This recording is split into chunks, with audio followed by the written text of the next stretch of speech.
सोलापूर जिल्ह्यातील तब्बल 4078 जणांनी स्वरक्षणासाठी शस्त्र परवाने घेतले होते. मात्र लोकसभा व विधानसभेच्या निवडणुकांदरम्यान जमा केलेली शस्त्रे 9-10 महिन्यांनंतरही अनेकांनी परत घेतलेली नाहीत. परिणामी 1088 परवानाधारकांना पोलिसांनी नोटिसा बजावल्या आहेत. जर परवानाधारकांना शस्त्रांची खरी गरज नसेल तर त्यांचे परवाने कायमस्वरूपी रद्द केले जाणार आहेत.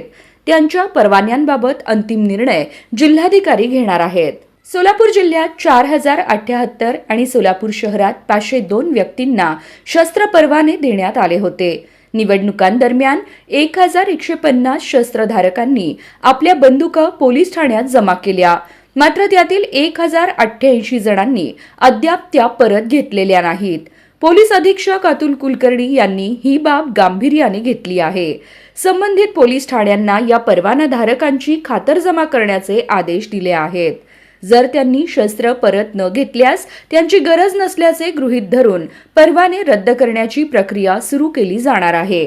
जिल्ह्यातील 25 पोलीस ठाण्यांपैकी पोलीस ठाण्याअंतर्गत सर्वाधिक 511 जणांकडे वैयक्तिक शस्त्रे म्हणजे परवान्याची बंदूक आहे.